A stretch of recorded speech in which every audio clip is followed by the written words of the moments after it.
നമസ്കാരം ആയിരിക്കണം. അങ്ങനെയാണ് കേരളത്തിലെ നിയമം എന്നാണ് തിലകൻ ചേട്ടൻ ഒരു ചുക്കു അറിഞ്ഞൂടാതെ പറഞ്ഞത്. അതൊന്നും അവിടെ ഇല്ല. ഒരു സിനിമാ രംഗത്തും ഒരു സംവിധായകനോടും ഒരു സൂപ്പർ താരവും പറയാറില്ല. ചിലപ്പം പറയും എങ്ങനെ, ഏയ് എൻ്റെ മറ്റേ സുഹൃത്തില്ലേ, ഒരു വർക്കും ഇല്ല കേട്ടാ, ഒരു ഗതിയും പരഗതിയും ഇല്ല, എന്തെങ്കിലും ഒരു വേഷം കൊടുക്കുക എന്ന് പറയുമെന്നല്ലാതെ അവൻ വേണ്ട, എവള് വേണ്ട, മറ്റുള്ള മതി എന്നൊന്നും ഒരാളും പറയില്ല. ഒരു സംവിധായകനും കേൾക്കും എന്ന് എനിക്ക് ഉറപ്പില്ല. മാക്ട ഫെഡറേഷൻ്റെ കാലത്തെ അനുഭവത്തെ പറ്റിയായിരിക്കും തിലകൻ ചേട്ടൻ പറഞ്ഞത്. ഫിഫ്ക വന്ന ശേഷം കൃത്യമായ അച്ചടക്കമുണ്ട്. സിനിമയിൽ കാർഡില്ലാത്ത ഒരാൾക്കും ഒരു സെക്ഷനിലും ഇപ്പോൾ വർക്ക് ചെയ്യാൻ പറ്റില്ല. കാർഡില്ലാത്തവൻ വർക്ക് ചെയ്താൽ ആ പടത്തിൻ്റെ പ്രൊഡക്ഷൻ എക്സിക്യൂട്ടീവിന് ഫൈൻ അടിക്കും. അംഗത്വത്തിന് ഡ്രൈവേഴ്സിനൊക്കെ അംഗത്വം കിട്ടണമെങ്കിൽ പോലീസ് ക്ലിയറൻസ് വേണം. തൊഴിലിടത്ത പ്രവൃത്തികളിൽ കൃത്യമായ ഗൈഡൻസ് ഉണ്ട്. പിന്നെ സൂപ്പർ താരങ്ങൾക്ക് സ്വകാര്യമായി അസിസ്റ്റൻറ്റുമാരുള്ള സമയമാണ്. അതിനാൽ തന്നെ ആര് ചായ കൊടുക്കണമെന്നൊക്കെ താരം തീരുമാനിക്കുമെന്ന് പറയുന്നത് തിലകൻ ചേട്ടൻ്റെ ഭാവനയിലാണ്. കാരണം തിലകൻ ചേട്ടൻ ജീവിച്ചിരിക്കുമ്പോഴൊക്കെ മമ്മൂട്ടിക്കൊക്കെ പേഴ്സണൽ കുക്കൊക്കെ ഉണ്ട്. അപ്പോൾ അദ്ദേഹം എന്ത് കഴിക്കണം, എങ്ങനെ കഴിക്കണം, എത്ര കഴിക്കണം എന്നൊക്കെ അയാളാണ് തീരുമാനിക്കണത്. അദ്ദേഹത്തിന് ചായ വേണമെങ്കിൽ അവരാണ് കൊണ്ടു കൊടുക്കുന്നത്. അല്ലാതെ പ്രൊഡക്ഷൻ പിള്ളേരല്ല കൊണ്ടു കൊടുക്കുന്നത്. ഇതൊക്കെ തിലകൻ ചേട്ടൻ അറിയാം. എന്നാൽ ക്യാമറ കാണുമ്പോൾ ഇങ്ങനത്തെ ഒരുപാടില്ലാത്ത കാര്യങ്ങൾ മനസ്സിൽ സങ്കല്പിച്ച് പറയും. അപ്പോൾ അജിന്താലും ചോദിക്കണം, ഇതെല്ലാം കാട്ടുനീതിയല്ലേ? KB ഗണേഷ് കുമാറിനെയും കാട്ടുനീതി അല്ലേന്ന് ചോദിച്ചപ്പോൾ അതിന് മറുപടി അല്ല പറയണേ. KB ഗണേഷ് കുമാറിനെയും ഇടവേള ബാബുവിനെയും ഒക്കെ എൻ്റെ മക്കളുടെ സ്ഥാനത്താണ് ഞാൻ കണ്ടത്. എന്നെ പുറത്താക്കിയ അമ്മയുടെ യോഗം തുടങ്ങിയപ്പോൾ ഇന്നസെൻ്റ് പറഞ്ഞു, തിലകൻ ചേട്ടൻ പറയാനുള്ളത് ആദ്യം പറയട്ടെ എന്ന്. അത് ബോധപൂർവമാണെന്ന് പിന്നീട് എനിക്ക് മനസ്സിലായി. ഞങ്ങൾ അവിടെ കിട്ടിയ പരാതിയുടെ അടിസ്ഥാനത്തിൽ തിലകൻ ചേട്ടനെതിരെ എടുക്കാൻ പോകുന്ന നടപടിയെക്കുറിച്ച് ഇന്നസെൻ്റ് ആദ്യം സംസാരിച്ചിരുന്നെങ്കിൽ തിലകൻ ചേട്ടൻ പറയും, എന്നെ സംസാരിക്കാൻ ആദ്യം സമ്മതിച്ചില്ല, ഇന്നസെൻ്റ് കയറി ആദ്യം പറഞ്ഞു എന്ന് പറയും. ഇപ്പോൾ ഇന്നസെൻ്റ് പറഞ്ഞു തിലകൻ ചേട്ടന് പറയാനുള്ള പറയട്ടെ എന്ന് പറഞ്ഞപ്പോൾ എന്നെ ഒതുക്കാൻ വേണ്ടിയാണ്. ഇങ്ങനെയാണ് തിലകൻ ചേട്ടൻ്റെ കാര്യം. കാരണം ആദ്യം ഞങ്ങൾക്ക് പറയാനുള്ളത് പറയാം, തിലകൻ ചേട്ടൻ അത് കേൾക്കണമെന്ന് പറഞ്ഞാൽ എൻ്റെ നിലപാട് കേൾക്കാതെ ഏകവിഷയമായി അവരുടെ തീരുമാനം പറഞ്ഞു എന്ന് ഉറപ്പായിട്ടും തിലകൻ ചേട്ടൻ പറയും. സ്വന്തം സംഘടനയെ വിശ്വാസമില്ലാതെ എന്നെ അവർ തല്ലും കൊല്ലും എന്ന് പരസ്യമായി പത്രക്കാരോട് പറഞ്ഞിട്ട് ഈ മീറ്റിങ്ങിന് ചെന്നത് 2 ആൺമക്കളെയും കൊണ്ട് ചെന്നിട്ട് പോലും അത് പോരാഞ്ഞിട്ട് പോലീസിൻ്റെ പ്രൊട്ടക്ഷൻ വേണമെന്ന് എഴുതി കൊടുത്ത ആളാണ് തിലകൻ ചേട്ടൻ. അപ്പോൾ വേണമെങ്കിൽ എൻ്റെ നേരെയുള്ള ചാർജ് ഷീറ്റ് വായിക്കാം. ഇന്ന സംഗതി തൃപ്തികരമല്ല എന്ന് പറയാം. ഞാൻ 2 കാര്യങ്ങൾ പറഞ്ഞു. മൂന്നാമത്തേത് ഇടവേള ബാബുവിൻ്റെ കാര്യമാണ്. 3-ാം തീയതിയിലെ കേരള കൗമുദിയിൽ 5-ാം തീയതിയിലെ മീറ്റിങ്ങിന് എന്നെ അമ്മയിൽ നിന്നും പുറത്താക്കുമെന്ന് ഇടവേള ബാബു പറഞ്ഞിട്ടുണ്ട്. ഞാനിത് പറഞ്ഞപ്പോൾ അവൻ പറഞ്ഞു, അവനെന്നൊക്കെ വിളിക്കാൻ തിലകൻ ചേട്ടന് കുഴപ്പമില്ല, ഞാനങ്ങനെ പറഞ്ഞിട്ടില്ല എന്ന്. എങ്കിലെന്തുകൊണ്ട് പത്രത്തിൽ വന്നത് നിഷേധിച്ചില്ല എന്ന് ഞാൻ ചോദിച്ചു. 2000 രൂപ തരുന്നത് കൊണ്ട് ആ അമ്മയ്ക്കെതിരെ ഒന്നും പറയരുത് എന്നാണ് പറയുന്നത്. അന്ന് കൈനീട്ട 2000 ആയിരുന്നു, ഇപ്പോൾ 5000 ആണല്ലോ. അപ്പോൾ 2000 രൂപ കൃത്യമായിട്ട് വാങ്ങുന്നുണ്ട്. അത് തരുന്നതുകൊണ്ട് നിൻ്റെയൊക്കെ അടിമയായി ഞാൻ നിൽക്കുമെന്ന് വിചാരിക്കരുത് എന്നാണ് തിലകൻ ചേട്ടൻ പറയുന്നത്. അതുകൊണ്ടാണ് അതവന് ഞാൻ എല്ലിൻ കഷ്ണം എന്ന് പേരിട്ടത്. ഇടവേള ബാബുവിന് എല്ലിൻ കഷ്ണം എന്ന് കിട്ടുന്നത്. അയാൾ ഒരു കണ്ടവൻ്റെ ഇറച്ചിയുടെ എല്ലിൻ കഷ്ണം തിന്നാൻ പോകുന്ന ആളല്ല. കുരയ്ക്കുകയും വാലാട്ടുകയും ഒന്നിച്ച് ചെയ്യുന്നത് ശരിയാണോ എന്ന് അജന്താലയം ചോദിക്കണമായിരുന്നു. കാരണം അവിടുത്തെ കൈനീട്ടം വാങ്ങിക്കും വേണം, അമ്മയെ തള്ളയ്ക്കും വിളിക്കണം, രണ്ടും കൂടെ ശരിയാവോ എന്ന് അജന്താലയം ചോദിക്കേണ്ടതായിരുന്നു. പക്ഷെ അദ്ദേഹം ചോദിച്ചില്ല. അമ്മയുടെ 2000 വേണം, ഒപ്പം അമ്മയെ തെറി പറയും വേണം.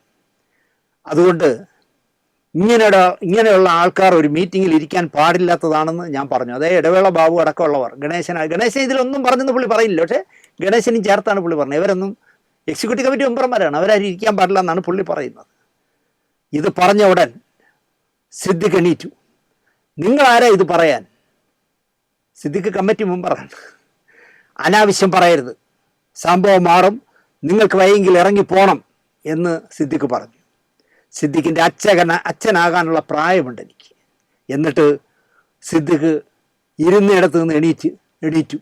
ഞാനും എണീറ്റു. കസർത്തിന് അല്ലെങ്കിൽ ഗുസ്തിക്ക് എണീറ്റു എന്നാണ് പുള്ളി പറയണേ. സിദ്ദിഖ് അതിനൊന്നും ആയിരിക്കില്ല എണീറ്റത്. അതിപ്പോൾ തന്നെ അദ്ദേഹം പറയുന്നുണ്ട്. ഞാൻ പറഞ്ഞു, പറയാനാണ് ഞാൻ വന്നത്, അതിനാണ് എന്നെ വിളിച്ചു വരുത്തിയത്. നിങ്ങൾ ഇറങ്ങിപ്പോകാൻ പറഞ്ഞത് സിദ്ദിഖ് പിൻവലിക്കണം. മോഹൻലാൽ പറയട്ടെ, ഞാൻ ഇറങ്ങിപ്പോകാം. അന്ന് ജനറൽ സെക്രട്ടറിയാണ് മോഹൻലാൽ. ലാലെന്ന് അമ്മയുടെ ജനറൽ സെക്രട്ടറി ആണെങ്കിലും മിതത്വം പാലിച്ചു. പക്ഷേ ലാലൊന്നും മിണ്ടിയില്ല.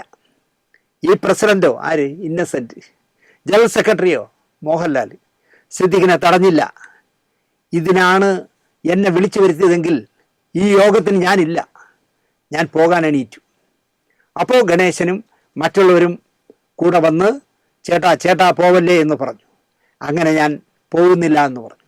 അദ്ദേഹം പറഞ്ഞത് പിൻവലിക്കില്ലെങ്കിൽ ഞാൻ ഇരിക്കുന്നില്ലെന്ന് വീണ്ടും പറഞ്ഞു. ഞാൻ പിൻവലിക്കില്ല എന്ന് സിദ്ദിഖും പറഞ്ഞു. അപ്പോൾ പ്രസിഡന്റ് പറഞ്ഞു, അങ്ങനെ പറയാൻ പാടില്ലായിരുന്നു സിദ്ദിഖെ എന്ന് പറഞ്ഞു. ഉടനെ എനിക്ക് ഖേദമുണ്ട് അങ്ങനെ പറഞ്ഞതില്ലെന്ന് സിദ്ദിഖ് പറഞ്ഞു. അങ്ങനെ ഞാനവിടെ ഇരുന്നു. പിന്നെ അങ്ങോട്ട് കാര്യങ്ങൾ പറയാൻ അവർ അനുവദിച്ചില്ല. ഗണേഷ് കുമാറാണല്ലോ അമ്മ സംഘടന ഉണ്ടാക്കിയത്. ഇപ്പോഴത്തെ ചീഞ്ഞളിഞ്ഞ രാഷ്ട്രീയമാണ് ഗണേശൻ്റെത്. അതാണ് ഗണേഷ് കുമാറിൻ്റെ മനസ്സിലും. മന്ത്രിയാകാനുള്ള പക്വത ഗണേഷ് കുമാറിന് ഇല്ല. തിലകൻ ഇപ്പം ജീവിച്ചിരിക്കണമായിരുന്നു. പിണറായി സർക്കാരിലെ ഏറ്റവും നല്ല ചലിക്കുന്ന മന്ത്രി എന്ന് പറഞ്ഞാൽ ഗണേഷ് കുമാറാണ്. ചരിത്രത്തിൽ ആദ്യമായി 11 കോടി രൂപ എന്തോ ആണ് മെനങ്ങാന്ന് കളക്ഷനായത്. എത്ര പുതിയ ബസ്സുകൾ, എന്തെല്ലാം തീരുമാനങ്ങൾ. തിലകൻ പറയുന്നത് ഗണേഷ് കുമാറിന് അതിനുള്ള പക്വതയില്ല എന്നാണ് പറയുന്നത്. ഇതാണ് തിലകൻ ഒരു പ്രശ്നം എന്ന് പറയാം. ചേട്ടാ പോകല്ലേ, നമുക്ക് പരിഹരിക്കാം എന്ന് പറഞ്ഞ് സമവായ ഒരു പാതയുണ്ടാക്കിയ ഗണേഷ് കുമാറിന് പക്വതയില്ല എന്നാണ് തിലകൻ പറയുന്നത്. എൻ്റെ ഭാഷയിൽ പറഞ്ഞാൽ മുലകുടി മാറാത്ത പയ്യൻ. എന്തു ഞാൻ പറയാൻ തുടങ്ങിയാലും അദ്ദേഹം എതിർക്കും. ഞാൻ രണ്ടാമതിരുന്ന ശേഷം എന്നെ പറയാൻ ആരും അനുവദിച്ചില്ല. കുറച്ച് കഴിഞ്ഞപ്പോൾ ഇന്നസെൻ്റ് പറഞ്ഞത് യോഗം ഇവിടെ നിർത്താം എന്നായിരുന്നു. എന്നിട്ട് വേറൊരു ദിവസം കമ്മിറ്റി വയ്ക്കാം എന്നും പറഞ്ഞു. അന്ന് തീരുമാനിക്കാം എന്താണ് എന്ന് അന്ന് തീരുമാനിക്കാമെന്നാണ് ഇന്നസെൻ്റ് പറഞ്ഞത്.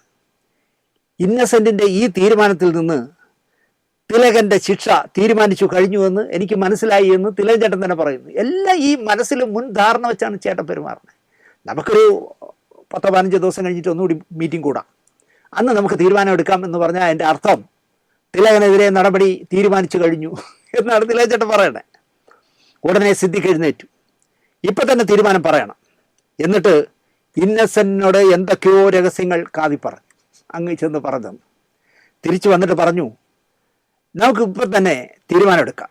അതുകൊണ്ട് ദയവായി തിലകൻ പുറത്തു പോകണം എന്ന് പറഞ്ഞു. ചേട്ടനുമായിട്ടുള്ള സംഭാഷണം കഴിഞ്ഞു എന്ന് സിദ്ദിഖ് പറഞ്ഞു. ഞാൻ എഴുന്നേറ്റു. എന്നിട്ട് ഇറങ്ങാൻ നേരത്തെ എല്ലാവരോടുമായി പറഞ്ഞു, കഴിഞ്ഞ 54 വർഷത്തിനിടയിൽ ഇത്രയും മോശമായ ഒരു അനുഭവം എനിക്കുണ്ടായിട്ടില്ല, ഞാൻ പോകുന്നു. അങ്ങനെയാണ് അമ്മയിൽ നിന്ന് ഇറങ്ങിപ്പോന്നത് എന്നാണ് തിലകൻ പറയുന്നത്. അവർ ഒരു ചോദ്യം എന്നോട് ചോദിച്ചു, ചേട്ടൻ്റെ വശത്ത് ആരുമില്ലേ ചേട്ടാ എന്ന് ചോദിച്ചു. ഈ എക്സിക്യൂട്ടീവ് കമ്മിറ്റിയിലുള്ള ഒരാൾ പോലും, മോഹൻലാൽ അടക്കം ഒരാളും അല്ലെങ്കിൽ ഇന്നസെൻ്റ് അടക്കം ഒരാളും ചേട്ടൻ്റെ പക്ഷത്തൊന്നും ചേട്ടൻ പറഞ്ഞതിനെ ഒന്നും ന്യായീകരിക്കുന്നില്ലല്ലോ എന്ന് അവർ ചോദിച്ചു. ഏവർ എന്ന് പുള്ളി പറയുന്നില്ല. അപ്പോൾ അവിടെ നെടുമുടി വേണു ഒറ്റ അക്ഷരം പറയാതെ മിണ്ടാതെ ഇരിക്കുകയായിരുന്നു എന്നുള്ളതാണ് നെടുമുടിയുടെ പേരിലുള്ള കുറ്റം. അപ്പോൾ എന്തായാലും ചോദിച്ചു, നെടുമുടി വേണുവിന് എതിരായിട്ടാണല്ലോ താങ്കൾ ആദ്യമായി സംസാരിക്കുന്നതെന്നോ എന്തോ ചോദിക്കാൻ ആദ്യമായി എത്തിയതും തിലകൻ പറഞ്ഞു. അതെ, അത് വ്യക്തമായതുകൊണ്ട് നെടുമുടി വേണുവിൻ്റെ വിചാരം പാല് കുടിക്കുന്നത് ആരും അറിയുന്നില്ല എന്നാണ്. നെടുമുടി വേണുവിൻ്റെ നേതൃത്വത്തിൽ ഒരു ലോബി പ്രവർത്തിച്ചിരുന്നു എന്ന് താങ്കൾ പറഞ്ഞല്ലോ, അതെന്തായിരുന്നു? അത് 1990-ലായിരുന്നു. ഒരു ഉച്ചയ്ക്ക് ഊണ് കഴിക്കാനിരിക്കുമ്പോൾ എനിക്കൊരു കോൾ വന്നു. ഞാൻ എടുത്തു. ചേട്ടാ, ഞാൻ MGR ആണ് എന്ന് പറഞ്ഞു. അപ്പം ഞാൻ ചോദിച്ചു, MGR മരിച്ചു പോയല്ലോ എന്ന്. അല്ല, ഞാൻ സംഗീതം MGR, നമസ്കാരം പറഞ്ഞു. ഞങ്ങൾ വലിയ സുഹൃത്തുക്കളാണ്. അദ്ദേഹത്തിൻ്റെ സംഗീതത്തിനോട് എനിക്ക് വലിയ താല്പര്യമാണ്. എന്നിട്ടാണ് ഞാൻ MGR എന്ന് പറഞ്ഞപ്പോൾ മനസ്സിലാകാതെ MGR ചത്തുപോയില്ലേ എന്ന് ചോദിച്ചത് കക്ഷി. ആലോചിക്കുക, എല്ലാം ഗുണ്ടാണ് സത്യത്തിൽ. ചേട്ടാ, ഞങ്ങൾ ഇന്നിവിടെ ഒരു കമ്മിറ്റി കൂടിക്കൊണ്ടിരിക്കുകയാണ്. സിനിമയിൽ നിന്ന് തിലകനെ നിഷ്കാസനം ചെയ്യുക, അതാണ് ഞങ്ങളുടെ ഉദ്ദേശം. ഞാൻ ചോദിച്ചു, ആരായി ഞങ്ങൾ? തിരുവനന്തപുരത്തെ കുറച്ച് നായന്മാർ, അദ്ദേഹത്തിൻ്റെ വാക്കാണ്. MGR പറഞ്ഞത് ഇങ്ങനെയാണെന്ന്: തിരുവനന്തപുരത്ത് കുറേ നായന്മാർ കമ്മിറ്റി കൂടിക്കൊണ്ടിരിക്കുകയാണ്. ഞാൻ ജാതി പറഞ്ഞു എന്ന് പറയരുത്, ഞാനൊരു ശ്രീ നാരായണീയനാണ്. ഈഴവനാണെന്ന് പറയാൻ എന്തോ പുള്ളിക്കൊരു കുറച്ചില്ല. ശ്രീ നാരായണീയനാണ് ഞാൻ. അതിലാരൊക്കെയാണ് എന്ന് ഞാൻ ചോദിച്ചു. ആ പേരുകൾ പറഞ്ഞ കൂട്ടത്തിൽ നെടുപിടി വേണവുമുണ്ട്. എന്താണ് സംഗതി? അത് നിങ്ങൾ അവാർഡെല്ലാം തുടർച്ചയായി കൊണ്ടുപോവുകയാണ്. 1982 മുതൽ 90 വരെയും നിങ്ങൾക്കാണ് അവാർഡുകൾ. അത് സത്യമാണ്. അന്ന് 2 അവാർഡുകൾ ഞാൻ മിസ് ചെയ്തു. ഒന്ന് ഏപ്രിൽ 18, പിന്നെ പോയത് നാടോടി. അത് ഞാൻ ബൈപ്പാസ് ചെയ്ത് കിടക്കുന്നതുകൊണ്ടാണ് ആ 2 അവാർഡുകൾ ഏതോ പാവങ്ങൾക്ക് കൊടുത്തത് എന്നുള്ള ടോണിലാണ് തിലകൻ ചേട്ടൻ പറയുന്നത്. ഇപ്പം തന്നെ ഞാനൊരു കാര്യം പറയാം. തിലകൻ ചേട്ടനെ പറ്റിക്കാൻ ഭയങ്കര എളുപ്പമാണ്. അതിൻ്റെ ഏറ്റവും നല്ല ഉദാഹരണമാണ് ഈ തിലകൻ ചേട്ടൻ പറഞ്ഞ ഈ ഗുണ്ട്. 1982 മുതൽ 2000 വരെ, അല്ലെങ്കിൽ 1990 വരെ തിലകൻ അവാർഡെല്ലാം അടിച്ചു മാറ്റിയതിനാലാണ് നായന്മാർ ഒതുക്കാൻ തീരുമാനിച്ചത് എന്നാണല്ലോ തിലകൻ ചേട്ടൻ പറഞ്ഞത്. 1982 യവനികയിലൂടെ മികച്ച സഹനടൻ്റെ അവാർഡ് തിലകൻ ആദ്യമായി സംസ്ഥാന അവാർഡ് വാങ്ങി. അതിനു മുമ്പ് തന്നെ നെടുമുടി വേണു മികച്ച നടൻ്റെയും മികച്ച സഹനടൻ്റെയും അവാർഡുകൾ വാങ്ങിയിട്ടുണ്ട്. 83 കൂടെവിടയിൽ അഭിനയിച്ച റഹ്മാനായിരുന്നു സഹനടൻ. 84 ഏപ്രിൽ 18 അഭിനയിച്ച അടൂർ ഭാസിയായിരുന്നു മികച്ച സഹനടൻ. 85 തിലകൻ ഇരകൾ എന്ന് പറഞ്ഞ ചിത്രം ബാലുമഹേന്ദ്രയുടെ യാത്രയിലൂടെയും സഹനടനായി. 86 തിലകനും നെടുമുടി വേണുവും കൂടി അവാർഡുകൾ പങ്കിട്ടു. തിലകന് പഞ്ചാഗ്നിയും നെടുമുടി വേണുവിന് താളവട്ടവും. 87 നെടുമുടി വേണു മികച്ച നടൻ്റെ സംസ്ഥാന അവാർഡ് വാങ്ങിയപ്പോൾ തിലകൻ തനിയാവർത്തനത്തിലൂടെ സഹനടനായി. 88 തിലകനും 89 ഇന്നസെൻറ്റും 90 മുരളിയുമായിരുന്നു മികച്ച 2ാമത്തെ നടന്മാർ. ആ 10 വർഷം അല്ലെങ്കിൽ 8 വർഷക്കാലത്താണ് പുള്ളി പറഞ്ഞത് 8 വർഷവും തുടർച്ചയായിട്ട് ഞാനാണ് വാങ്ങിച്ചതെന്ന്. നന്ദി, നമസ്കാരം.